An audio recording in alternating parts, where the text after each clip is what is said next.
Good morning. Let's have a look at balanced forces. Now this means something. From Newton 1,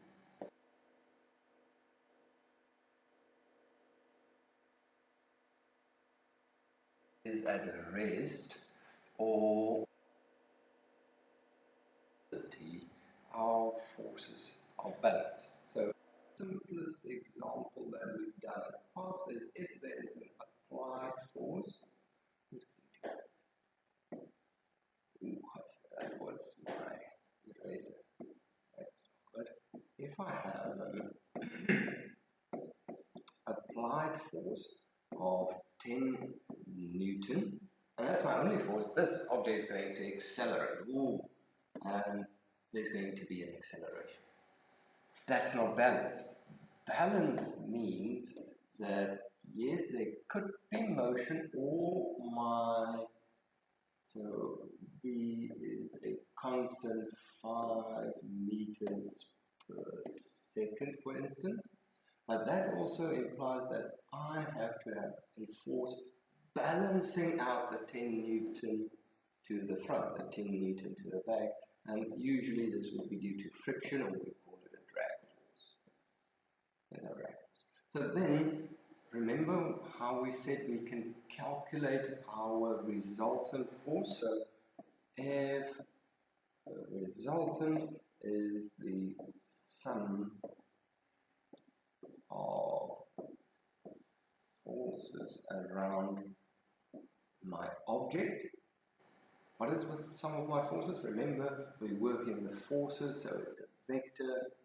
Vectors as direction, vector direction. So if I choose forward as positive, my drag force is going to be negative. So sum of, so it's my applied force plus my drag force, that's going to give me my resultant force. So my applied force in this case is 10 plus my drag force is in the opposite direction, but we're talking sum, so it's this sum negative 10, and I sit with the resultant force of 0 Newton. So if I have 0 Newton, resultant force, and remember we can also calculate the resultant force through Newton's second law, mass times acceleration. But you know, if my resultant force is 0, the product of these two is going to be also equal to 0. So mass is going to be there, but my acceleration in there needs to be 0. So acceleration is 0 meters per second squared. So that's what we need to remember with balanced forces. Balanced forces, it's not going to be acceleration. There's not going to be a resultant force. My forces must cancel out. Okay, so what about if we are working with forces at different angles? Let's say we have this object and I have a force pulling at, which is easy, 10 Newton. It's 10 Newton. This force is at an angle, for instance, of 20 degrees. Now my question could be something like this. What if my object is moving at a constant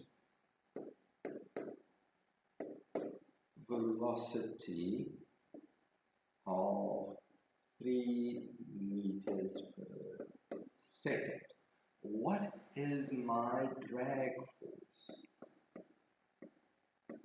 So that could be a possible question. I want you to calculate the drag force. Remember, when we have a force at a specific angle, it has components.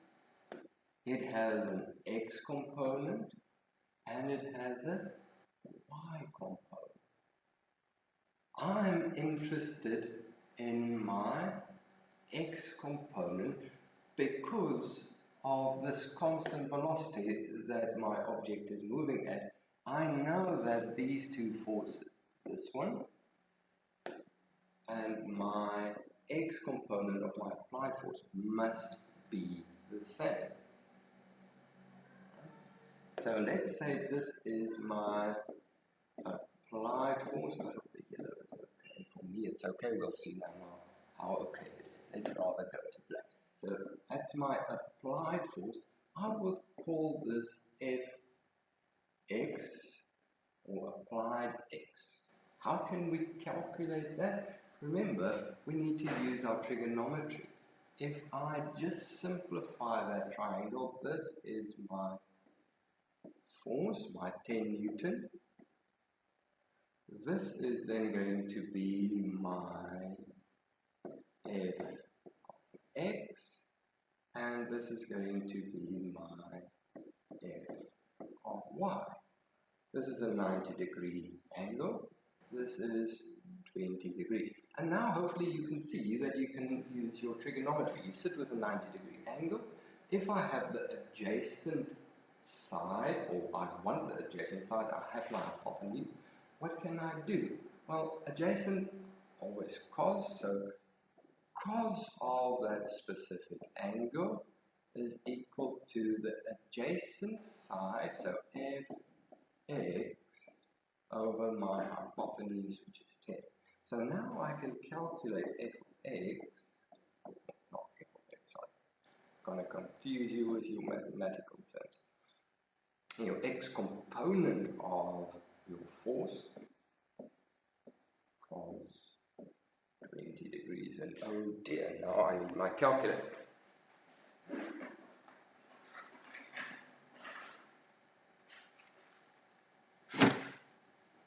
So cos of 20 times 10 gives me a 9.396, wow, 9 Newton. So we can say, let's round it to two significant figures, 9.4 Newton. So that's my x component. This is this 9.4 Newton. Now because it's a constant velocity, I know these two forces, my drag force and my x component, must be the same. There it is. And I can state it in my answer. My resultant force is equal to 0. Therefore my drag force is going to equal my x component. I've calculated my x component, so it's going to be 9.4 Newton, and remember just to specify the direction in there. We can say left, for instance, if right was positive in this case. Okay? So my drag. Okay. Let's look at a last type of question, and I know this is getting a bit muddled in there, but I'm going to use my red. Remember, there's now a y component in there as well. If this block was on a surface, what do we know? We know there is gravitation too. And because we're on a surface, there's going to be a normal force as well. But you shouldn't forget this now. That's your y component, so there's actually two forces working out. I'm just going to go to the next page to clear this image slightly so that we can again look at it. So here's my box. There's a force pulling it, 10 Newton at an angle of 20 degrees. My question in this case could be, calculate the normal force. Now we need to know a few things for that. My normal force is there, that's my normal force. And then I need to realize that there is also a y component. Right? The y component. If you again consider your triangle, that's my y, that's my 20, and this was my 10 Newton. Now it's the opposite side that I'm calculating. If it's opposite, sine of 20 is my opposite, so that's Fy that I want to calculate over my hypotenuse, which is 10. So Fy is 10 sine of 20, for instance. Right? What is my answer for that? Let's quickly calculate that. 20 sine times 10 gives me a 3.4, sorry, so that's 3.4 Newton. Well, it's working up in this case, so let's just do that.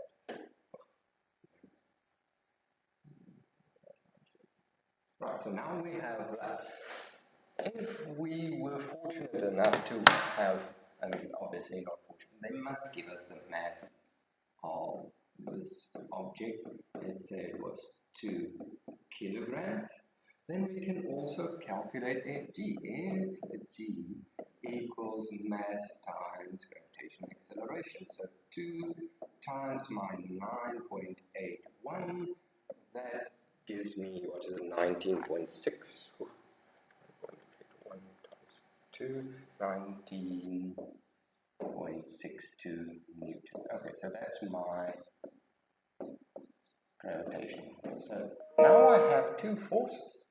I have this being 19.6. I have my y component being 3.4. Now I can calculate my normal force. So sometimes you will get the question to give a free body diagram. Free body diagram, you represent your object with a dot. There's a force going down, that's my Fg. There's a force going up, sorry, that must be a straight line, and another straight line. You have your Fy. It must also be, we need to scale. Let's just do this proper. Can't do this. So there's your Fy and your F normal. Now remember, this object, this block, isn't moving up and down. So again, we need to say that my resultant force is equal to 0. Therefore, our normal force plus Fy must equal Fg. Fg 19.6, Fy is the 3.4 plus normal force. Can we calculate that? Yes, of course we can calculate. If normal is then the 19.6 minus the 3.4, and I get the 16.2. 16.2. Okay, so this is just balanced forces, how we, the work that we've done on forces can be applied here. There's no acceleration, that means forces are balanced. Okay, hope that helped. Thank you.